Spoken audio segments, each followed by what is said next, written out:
Good morning friends, welcome to my channel J Samiksha. Friends, आज का lecture Indian polity से related होने वाला है, जिसमें हम राज्य के नीति निर्देशक तत्व कवर करेंगे।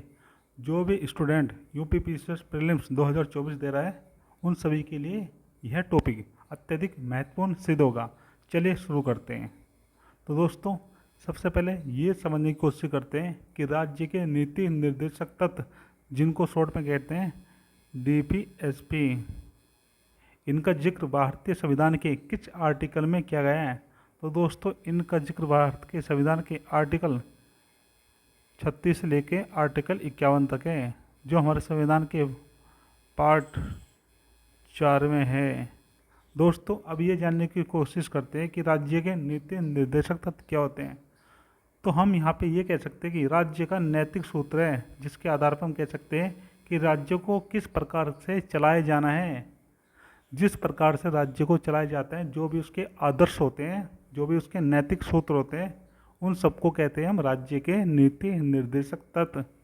अब दोस्तों, हमारे मस्तिष्क में ये क्वेश्चन आएगा कि राज्य के नीति निर्देशक तत्व हमारे संविधान निर्माताओं ने क्यों बनाए गए।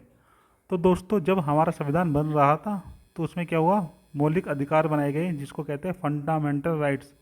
तो संविधान सभा ने सोचा कि हम सारे अधिकार जनता को नहीं दे सकते, इससे क्या होगा, सरकार के पास कुछ कार्य करने के लिए नहीं बचेगा। तो उन्होंने क्या करा, कुछ जो मौलिक अधिकार बचे थे, या हम कह सकते हैं कुछ ऐसे अधिकार बचे थे जो वो जनता को देना चाहते थे, लेकिन उन्होंने सोचा कि क्यों ना हम जो सरकार रहेगी उसको ये कार्य दे दें। तो एक तरीके से डीपीएसपी कह सकते हैं कि ये वो अधिकार हैं जिनको संविधान सभा ने सोचा था कि सरकार के लिए एक दायित्व बना के देंगे। तो एक तरीके से राज्य के नीति निर्देशक तत्व नागरिकों के लिए किए जाने वाला एक कार्य है, जो सरकार के ऊपर एक दायित्व होता है। चलिए अब जानते हैं इसका महत्व या उपयोगिता क्या होती है। तो दोस्तों, ये उच्च नैतिक आदर्श का प्रतीक माना जाता है, और इनका जो उद्देश्य होता है, इनका उद्देश्य होता है कल्याणकारी राज्य की स्थापना करना। हमें एक ऐसा राज्य बनाना है जिसमें सभी का कल्याण हो, जिसमें आदर्श सामाजिक तथा आर्थिक व्यवस्था होनी चाहिए, सभी के साथ सामाजिक और आर्थिक रूप से समानता देखी जानी चाहिए। राज्य के नीति निर्देशक तत्व के माध्यम से हम जो हमारे हाई कोर्ट होते हैं उसका मार्गदर्शन कर सकते हैं। राज्य के नीति निर्देशक तत्व जो है, ये राज्य का दर्पण होते हैं। राज्य के दर्पण होता है मीन्स राज्य की जो जनमत होता है, जो वहाँ के लोग होते हैं, उनका एक तरीके से ये जनमत होता है। इनके लिए आप न्यायालय में नहीं जा सकते, ये गैर न्यायोचित होते हैं। राज्य के नीति निर्देशक तत्व को मौलिक अधिकारों का पूरक माना जाता है। विपक्ष द्वारा सरकार पर नियंत्रण रख सकते हैं, क्योंकि विपक्ष कह सकता है भाई तुमने ये वाला कार्य क्यों नहीं करा, ये तो कार्य आपको करना चाहिए, ये हमारे जन कल्याण के लिए अत्यधिक महत्वपूर्ण है। इस तरीके से सरकार के लिए ये प्रदर्शक का भी कार्य करते हैं, और साथ में क्या है, सरकार की परीक्षा लेने के लिए भी इनका महत्वपूर्ण भूमिका होती है।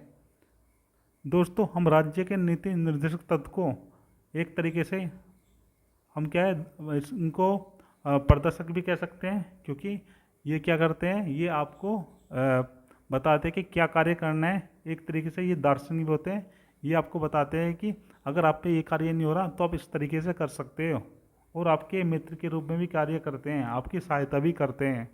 चलिए अब जानते हैं जो हमारे संविधान के अंतर्गत राज्य के नीति निर्देशक तत्व दिए गए हैं, उनका वर्गीकरण करते हैं। उनका वर्गीकरण 3 प्रकार से कर सकते हैं। पहला, समाजवादी सिद्धांत के आधार पर, दूसरा हम गांधीवादी सिद्धांत के आधार पर, और तीसरा कह सकते हैं हम उदार बौद्धिक सिद्धांत के आधार पर। वैसे तो दोस्तों, जब हम संविधान के आर्टिकल पढ़ते हैं तो ये 36 से लेके 51 तक पढ़ते हैं, ठीक, जो एक सीक्वेंस में होते हैं। लेकिन जब हम इनका वर्गीकरण करते हैं तो उसमें सिर्फ ऐसा पढ़ेगा कि समाजवादी जो सिद्धांत है ये किस आर्टिकल में है, गांधीवादी जो सिद्धांत है ये किस आर्टिकल में है, और उदार बौद्धिक जो सिद्धांत है ये किस आर्टिकल में है। तो दोस्तों, सबसे पहले आपको ये बताना चाहूँगा, जो आर्टिकल 36 है ये आपको बताता है कि राज्य क्या होता है। इसमें राज्य की आपको परिभाषा देखने को मिलती है। आर्टिकल 36 में आपको राज्य की परिभाषा देखने को मिलती है। चलिए अब देखते हैं समाजवादी सिद्धांत। तो सबसे पहले क्या होता है समाजवाद में, क्या समाज का कल्याण करना यानी लोक कल्याण करना, जो हमारे आर्टिकल 38 में आपको देखने को मिलता है। फिर उसके बाद आता है आपका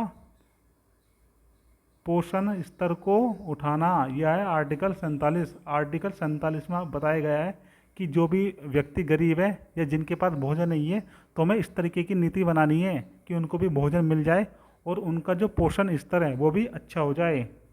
काम की न्याय संगत व्यवस्था करना, जो हमारे संविधान के आर्टिकल किसमें 42 में दिया गया है, जिसमें कहा गया है कि जो व्यक्ति काम करते हैं उनको न्याय संगत तरीके से आप पैसे दोगे और कार्य कराओगे। ऐसा नहीं करा होगा उनके साथ कि आप उनको सुबह बुला लेते हो और 24-24 घंटे काम कराते हैं, तो इस तरीके से नहीं होगा।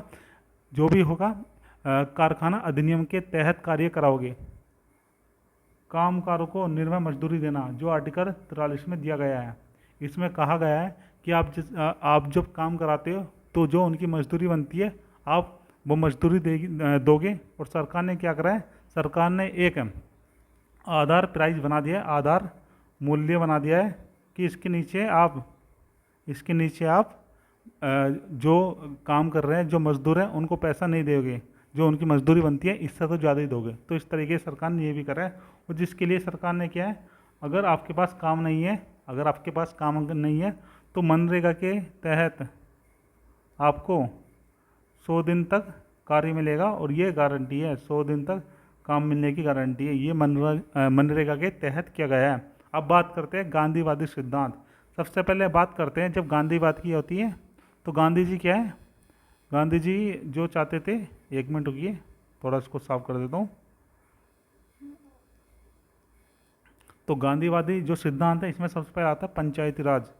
गांधी जी जो है पंचायती राज के बहुत बड़े समर्थक थे और गांधी जी स्टार्टिंग से चाहते थे कि भारत में पंचायती राज होना ही चाहिए, क्योंकि गांधी जी ऐसा मानते हैं जो भारत है वो गाँवों में बसता है। तो गांधी जी का ऐसा मानना था। तो जो पंचायती राज की संकल्पना है ये गांधी जी की संकल्पना थी, जो भारत में 1993 में पूरी हुई है, जो 1993 में पूरी हुई है 73वें संविधान संशोधन द्वारा पूरी हुई है, ठीक, जिसमें पंचायती राज को क्या है संवैधानिक दर्जा दे दिया गया था। अब आगे बात करते हैं हम कुटीर उद्योग ग्राम में। तो दोस्तों गांधी जी कहते थे कि आपको छोटे छोटे उद्योग भी करने चाहिए, ऐसा नहीं है कि आपको बड़े ही करने चाहिए, आपको अपने घर से भी कार्य करना चाहिए, इससे क्या होगा, स्वदेशी की स्थापना होगी, जो हमारे संविधान के आर्टिकल 43B में है।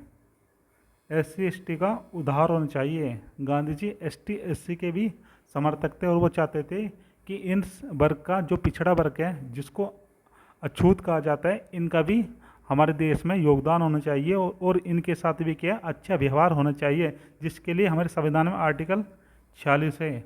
गांधी जी नशीली पदार्थ पर प्रतिबंध की बात करते थे, इसलिए उन्होंने इस आर्टिकल को भी लिया गया है, जो है हमारे संविधान के आर्टिकल में 47 में, इस बात को 47 आर्टिकल में लिया गया है। दुधारू पशु व वन्य सुरक्षा, जो हमारे संविधान के आर्टिकल 48 में है। गांधी जी आपने देखा होगा गांधी जी ने एक बकरी पाल रखी थी, क्योंकि गांधी जी क्या थे, जो दुधारू पशु होते थे और जो वन्य जीव होते थे उनकी सुरक्षा के लिए भी अत्यधिक ललायित रहते थे। तो इसलिए हम इसको भी गांधीवादी सिद्धांत के अंतर्गत लाते हैं। अब आगे बात करते हैं उदार बौद्धिक सिद्धांत की। हम बात करते हैं उदार बौद्धिक सिद्धांत की। तो दोस्तों इसमें सबसे पहला आता है समान सिविल संहिता, जो आपके आर्टिकल 44 में दी गई है, जिसमें कहा जाता है कि भैया क्या होना चाहिए, कॉमन सिविल कोड होना चाहिए। अगर भारत में जो भी व्यक्ति रहता है सभी के लिए समान कानून होने चाहिए। ऐसा ना हो कि जो भी धर्म है, जैसे सिख धर्म है कि हमारा कानून ये कहता है मुस्लिम धर्म है तो हमारा ये कहता है, या हिंदू है हमारा ये कहता नहीं, सबके लिए एक जैसी व्यवस्था होनी चाहिए। तो गांधी जी ऐसा मानते थे। माफ़ कीजिएगा, उदारवादी जो है, उदारवादी सिद्धांत जो है वो ऐसा मानता है। 14 वर्ष तक निःशुल्क शिक्षा दी जानी चाहिए। तो दोस्तों ये हमारे आर्टिकल 45 में इसका जिक्र किया गया है। और संविधान का जो मौलिक अधिकार है, जो फंडामेंटल राइट्स है, उसके आर्टिकल 21B में भी हमें देखने को मिलता है। क्या देखने को मिलता है? शिक्षा का अधिकार की बात की गई है, जिसमें निःशुल्क शिक्षा की बात होती है। अगर आपसे पूछ ले जाए कि निःशुल्क शिक्षा की बात हमारे संविधान के किन दो भागों में की गई है, तो दोस्तों आप बता देना। एक तो राज्य के नीति निर्देशक तत्व में, और दूसरा किया गया है आपके मौलिक अधिकार में, कृषि व पशुपालन करना। तो दोस्तों ये है हमारे संविधान के आर्टिकल 48 में कहा गया है कि आप कृषि के साथ साथ पशुपालन को भी बढ़ावा दीजिए। राष्ट्रीय महत्व के स्मारक व ऐतिहासिक वस्तु का संरक्षण कीजिए, जो हमारे संविधान के आर्टिकल आपको 49 में देखने को मिलता है। राष्ट्रीय महत्व का कुछ भी स्मारक हो या कुछ भी ऐतिहासिक वस्तु हो, आपको उसका संरक्षण करके रखना है। न्यायपालिका कार्यपालिका से अलग करना है। तो दोस्तों इसकी बात आर्टिकल 50 में की गई है। आर्टिकल 50 आपको बताते हैं कि जो कार्यपालिका है और जो न्यायपालिका है, दोनों पृथक होनी चाहिए, क्योंकि दोनों का अलग अलग कार्य होता है और दोनों की अपनी अलग ही विशेषता होती है। और जो आर्टिकल 51 है, जिसमें आपको कहा गया है कि आप विश्व शांति की बात करेंगे और साथ में सुरक्षा तथा समृद्धि की बात करेंगे, जो है आर्टिकल आपका 51। चलिए अब देखते हैं दोनों को टकराव। देखिए कहाँ पे सरकार और नागरिकों के जो टकराव होते हैं, तो सबसे पहले होता है संवैधानिक प्रावधान में। जो संवैधानिक प्रावधान है यहाँ पे टकराव हो जाता है, क्योंकि सरकार कुछ और करना चाहते हैं और जो नागरिक को अधिकार है वो कुछ और मिलना चाहिए। दूसरा आपका आता है न्यायालय के निर्णय में, क्योंकि न्यायालय जो है निर्णय लेता है वो मौलिक अधिकार को यानी जनता को देखकर डिसीजन लेता है। लेकिन जो सरकार है वो चाहती है कि हम जो कर रहे हैं उसके अनुसार डिसीजन लिया जाए, जो हम कर रहे हैं उसके अनुसार डिसीजन लिया जाए। इसके बाद आता है विवाद का आधार सरकारी नीतियाँ। दोस्तों कभी कभी क्या होता है, सरकार ऐसी नीतियाँ बना देती है जिससे क्या है, जो हमारा फंडामेंटल राइट्स होता है इसका क्या है, इसका हनन होता है या ये ओवरलैप हो जाता है। क्या होता है, या तो इसका हनन होता है, ठीक, या क्या होता है, ये ओवरलैप हो जाता है। ये ओवरलैप हो जाता है जिससे क्या होता है न्यायालयों के बीच में आना पड़ता है और जो सरकारी नीतियाँ होता है उसका विरोध करना होता है। तो इस तरीके से क्या है, सरकार और नागरिकों के बीच क्या है, टकराव होता है। सरकार से मतलब क्या हो गया आपका DP SP, और नागरिक से मतलब है यहाँ पर जो नागरिक का मीनिंग है ये आपका फंडामेंटल राइट्स, इन दोनों से मतलब ये था। चलिए अब देखते हैं इसका जो क्रियान्वयन करते हैं, जो हमारा DP SP है, इसका जब क्रियान्वयन करते हैं तो क्यों किया गया, क्या उद्देश्य था इसका क्रियान्वयन करने के। तो सबसे पहले जो उद्देश्य था ये था कि भैया हमें जो है ज़मींदारी व जागीरदारी प्रथा को ख़त्म करना है। क्या करना है, जो ज़मींदारी प्रथा थी और साथ में जागीरदारी प्रथा थी, इसको हमें नस्ते नाबूद कर देना है। दूसरा जो उद्देश्य था, तो पहला उद्देश्य था ज़मींदारी व जागीरदारी प्रथा को ख़त्म करना। जो दूसरा उद्देश्य था तो ये था कि औद्योगिक विकास करना है। साथ में हमें अपना औद्योगिक विकास इस तरीके से करना है जिससे हम भी अपने आप को डेवलप कर सकें। तीसरा जो इनका कार्य था ये था कि ग्राम पंचायतों का गठन करना है, साथ में नगरीय स्वशासन भी लाना है। यानी आप कह सकते हो कि स्थानीय स्वशासन की भी इनको बात करनी थी। नंबर 4, सामाजिक न्याय की स्थापना भी करनी है। सामाजिक न्याय की स्थापना करेंगे तो सभी व्यक्ति को न्याय मिल पाएगा। नंबर 5, शिक्षा व स्वास्थ्य में प्रगति करनी है। जो शिक्षा और स्वास्थ्य है इसके स्तर को हमें बहुत ज़्यादा उच्च ले जाना है।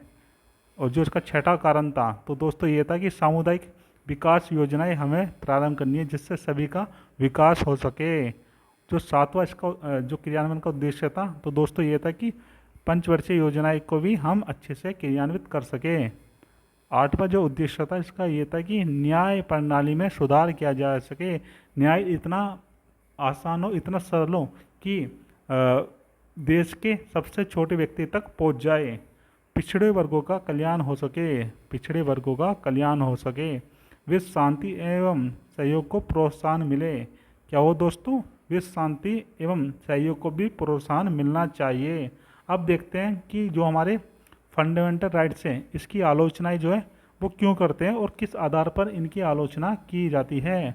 तो सबसे पहले देखते हैं, सबसे पहले इनका आधार जो है ये है कि इनके ऊपर कोई भी कानूनी शक्ति नहीं है, इनके ऊपर कोई भी कानूनी शक्ति नहीं है, क्योंकि अगर ये कार्य कर रहे हैं और कोई इनका सहायता नहीं कर रहे हैं तो किस तरीके से यह इसको लागू करा सकते हैं। तो कोई भी कानूनी शक्ति नहीं देखी गई, तो कोई भी कानूनी शक्ति नहीं है। पहला तो इसका ये हो गया। दूसरा आपका आएगा, पहला हो गया कानूनी शक्ति नहीं है, दूसरा आपका आएगा कि इसमें जो है तर्कहीन व्यवस्था है, इसको थोड़ा तर्कहीन व्यवस्था माना गया है। और इसमें कहा गया है नंबर 3 कि ये रूढ़िवादी भी है, ये पुराना समय का चला आ रहा है, इसमें हम किसी प्रकार को कोई परिवर्तन नहीं हो रहा, तो इसमें क्या है रूढ़िवादी है, जिससे क्या है इसको लागू कराने में बड़ी कठिनाइयाँ देखनी पड़ती है। संवैधानिक टकराव देखने को मिलता है किसके बीच, फंडामेंटल राइट्स और डीपीएसपी के बीच, डीपीएसपी के बीच। नंबर 5 जो है इसका ये है कि ये मात्र काल्पनिक है। ये क्या है, काल्पनिक है, इसको काल्पनिक तत्व माना गया है, क्योंकि ऐसा करने के लिए हमें क्या है पहले कार्य करना होगा, और जब तक कार्य नहीं होगा जब तक तो ये काल्पनिक ही रहेगा। संप्रभु राज्य में अप्राकृतिक तत्व माना गया है, जो राज्य कहा कि संप्रभु है उसका ये एक प्राकृतिक तत्व माना गया है, क्योंकि इसमें विश्व शांति की बात करते हैं और इनके पास कोई भी शक्ति नहीं है अपने कार्य को पूरा कराने की। सिद्धांत जो के वो स्पष्ट होते हैं और तर्कहीन होते हैं। जो इसमें सिद्धांत दिए डीपीएसपी में क्या होता है, उसमें उसमें जो है तर्कहीन बोला जाता है उसको, कि उसमें तर्क नहीं होता, और साथ में क्या है वो क्लियर नहीं है, क्योंकि क्या होता है जो वकील होते हैं या जो उच्चतम न्यायालय होता है वो अपने अनुसार इन सिद्धांतों को परिभाषित कर देता है, और इसके अंदर क्या है ये व्यवहारिकता व औचित्य की आलोचना करते हैं। ऐसा कहा जा रहा है कि ये जो सिद्धांत है ये प्रैक्टिकली बिल्कुल नहीं है, इसमें बिल्कुल भी प्रैक्टिकल चीज़ नहीं है, तो इसलिए भी ऐसा इसको माना जाता है। तो दोस्तों हमने यहाँ पे राज्य के नीति निर्देशक तत्व से संबंधित सभी महत्वपूर्ण तथ्यों को एवं फैक्ट को देखा है, और हमने इसको अच्छे से समझने की कोशिश करी है। अगर आपको हमारी वीडियो अच्छी लगती है तो प्लीज़ चैनल को सब्सक्राइब कर लीजिए और वीडियो को लाइक कर दीजिए, और साथ में एक प्यारा सा कमेंट भी कर दीजिए। वीडियो देखने के लिए थैंक यू सो मच।